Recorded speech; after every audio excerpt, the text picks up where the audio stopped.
తాకట్లో ఉన్న మీ బంగారాన్ని విడిపించి ఆ రోజు ఆన్లైన్ రేటుకి కొంటాం. Sharma gold company.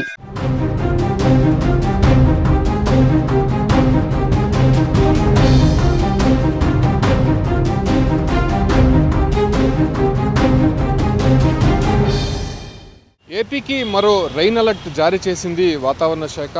పశ్చిమ మధ్య వాయువ్య బంగాళాఖాతంలో ఏర్పడినటువంటి అల్పపీడనం అది తీవ్రంగా బలపడుతోంది. అంటే ఇప్పటికే ఉత్తరాంధ్ర రాయలసీమ ప్రాంతాల్లో ప్రతిరోజు కూడా వర్షాలు కురుస్తున్నాయి. రాబోయేటువంటి 4 రోజుల పాటు భారీ వర్షాలు కురిసేటువంటి అవకాశం ఉన్నట్టు ఇప్పటికే హెచ్చరికలు జారీ చేసింది. ఇప్పటికే కొన్ని ప్రాంతాల్లో ఎల్లో అలర్ట్ జారీ చేసింది. ఒకవేళ అక్కడ ఇబ్బందికర పరిస్థితులు ఏర్పడితే ఎన్డీఆర్ఎఫ్, ఎస్డీఆర్ఎఫ్ బృందాలు కూడా సిద్ధంగా ఉన్నాయి. అయితే ఇప్పటికే తిరుపతి వ్యాప్తంగా వర్షాలు విస్తారంగా కురుస్తూ ఉన్నాయి. ముఖ్యంగా తిరుపతి లాంటి ప్రాంతంలో కొన్ని ప్రాంతాలు జలమయమయ్యాయని చెప్పుకోవచ్చు. ఏదైతే నదులు, వాగులు, వంకలంతా కూడా ఇప్పటికే నిండుకుండలా కనిపిస్తున్నాయి. ముఖ్యంగా తిరుమలకు వచ్చేటువంటి యాత్రికులు సైతం కొంత ఇబ్బందులు పడుతూ ఉన్నారు. తిరుమలలో ఎడతెరపు లేకుండా వర్షం కురుస్తూనే ఉంది. దాంతోపాటు కూడా జలపాతాలు, ముఖ్యంగా కపిలతీర్థం కావచ్చు, అంటే మాల్వాడి గుండం ప్రాంతంలో వర్షపు నీరు కిందకి వస్తున్నటువంటి నేపథ్యంలోనే కిందున్నటువంటి మొత్తం పర్యాటక కేంద్రాల్లో కొన్ని ప్రాంతాలంతా కూడా క్లోజ్ చేశారు. తిరుపతిలో చూస్తున్నాం, దాదాపు 3 రోజులుగా ఇదే వాతావరణం అనేది కంటిన్యూ అవుతోంది. దాదాపు సాయంత్రం వేళల్లో అయితే భారీ వర్షం కురుస్తోంది. అర్ధరాత్రి సమయం వరకు కూడా ఈ ఒక వర్షపాతం అధిక సంఖ్యలో నమోదవుతుండడం కారణంగా పూర్తిగా పలు ప్రాంతాల్లో జలమయమయ్యాయని చెప్పుకోవచ్చు. ఇప్పటికే అటు ఉత్తరాంధ్ర, ఒడిశా మీదుగా రేపు ఈ ఒక్క అల్పపీడనం తీరం దాటేటువంటి అవకాశం కనిపిస్తోంది. ఈ ఒక్క కారణంగా సముద్ర ప్రాంతాలు, అంటే తిరుపతి జిల్లా వ్యాప్తంగా ఉన్నటువంటి కొన్ని సముద్ర తీర ప్రాంతాల్లో ఇప్పటికే 40 నుంచి 50 కిలోమీటర్ల వేగంతో గాలులు వీస్తున్నాయి.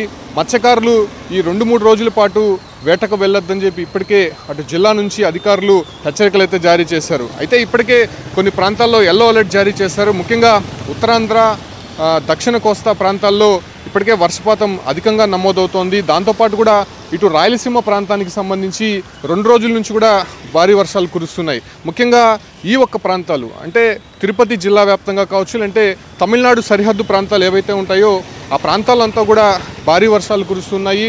అయితే కొన్ని ప్రాంతాల్లో ఈ వర్షం దాటికి అటు పలు రోడ్లు కూడా క్లోజ్ అయిపోయినటువంటి పరిస్థితి. తిరుపతిలో చూడొచ్చు, వర్షం కారణంగా కొన్ని ప్రాంతాలు, అంటే ప్రస్తుతం మనము అన్నమయ్య సర్కిల్ వద్ద ఉన్నాము. ఇక్కడ అంటే తేలికపాటు జల్లులు కురుస్తున్నప్పటికీ కూడా ఆల్ ఆఫ్ సడన్, అంటే సడన్ రైన్స్ అనేది ఊపందుకుంటాయి. సో ఈ క్రమంలో ఇక్కడ జస్ట్ ఒక 10-15 మినిట్స్లోనే ఈ రోడ్లంతా కూడా పూర్తిగా జలమయం అయిపోయేటువంటి అవకాశం ఉంటుంది. ఎందుకంటే డ్రైనేజ్ సిస్టమ్ కొంత పరిస్థితులు బాగలేదు. కొన్ని కాలువలు కావచ్చు, లేకపోతే పైనుంచి మాల్వాడి గుండం, కపిలతీర్థం నుంచి వచ్చేటువంటి వాటర్ అంతా కూడా తిరుపతిలో ఉన్నటువంటి పలు కాలనీలు ముంచెత్తినటువంటి ఘటనలు మనం అనేకం చూసాం. సో అటువంటి సిచ్యువేషన్స్ మళ్ళీ పునరావృతం కాకుండా అధికారులు ముందస్తు చర్యల్లో భాగంగా అత్యంత జాగ్రత్తలు తీసుకుంటున్నారు.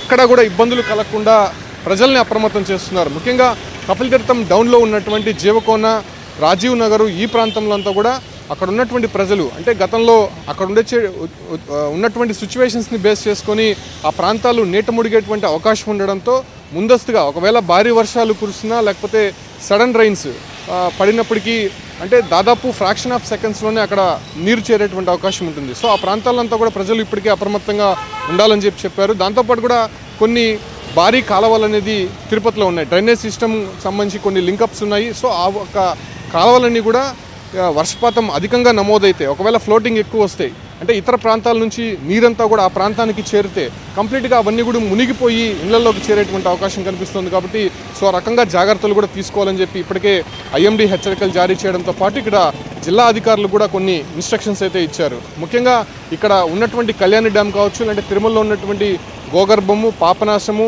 ఇటువంటి డ్యామ్లంతా కూడా ఇప్పటికే కొంత నీటి మట్టం పెరిగినటువంటి నేపథ్యంలోనే ఒకవేళ భారీ వర్షాలు కురిస్తే అక్కడ తీసుకోవాల్సినటువంటి జాగ్రత్తలపైన కూడా అధికారులు ముందస్తు చర్యల్లో అక్కడ ఏర్పాట్లు జరుగుతున్నాయి. ముఖ్యంగా ఇవాల్టి నుంచి కూడా దాదాపు శనివారం, ఆదివారం వరకు కూడా ఇదే వర్షపాతం నమోదవుతోంది. ముఖ్యంగా తమిళనాడు తీర ప్రాంతం, అంటే ఏపీకి ఆనుకున్నటువంటి అటు తిరువల్లూరు కావచ్చు, లేకపోతే ఇక్కడ చెన్నైకి సంబంధించి ఇటువైపు వేలూరు జిల్లాలకు సంబంధించి సో అక్కడ కూడా వర్షపాతం ఎక్కువగా నమోదవుతోంది. ఆ ప్రాంతాల నుంచి ఈ ప్రాంతానికి వచ్చేటువంటి వారు కావచ్చు, అంటే ఇక్కడ వ్యాపారాల నిమిత్తం వెళ్ళేటువంటి వారికి కూడా ఒక ముఖ్య సూచన అయితే చేస్తుంది. ఎందుకంటే ఎల్లో అలర్ట్స్ ఇప్పటికే తమిళనాడు వ్యాప్తంగా కొన్ని జిల్లాల్లో జారీ చేశారు. దాంతోపాటు కూడా ఏపీకి సంబంధించి అంటే ప్రత్యేకించి రాయలసీమలో ఇప్పటివరకు ఎల్లో అలర్ట్స్ కానీ జారీ చేయలేదు. కానీ ముందస్తుగా అంటే సాయంత్రం నుంచి అర్ధరాత్రి తెల్లవారుజామున వరకు భారీ వర్షాలు కురుస్తున్నాయి. సో అటువంటి సమయాల్లో ప్రజలు చాలా అప్రమత్తంగా ఉండాలని కూడా చెప్తున్నారు. ముఖ్యంగా అటు పాఠశాలకు వెళ్ళేటువంటి వారు కావచ్చు, లేకపోతే ఆఫీసులకు వెళ్ళేటువంటి వారు తగిన జాగ్రత్తలు తీసుకోవాలని చెప్తున్నారు.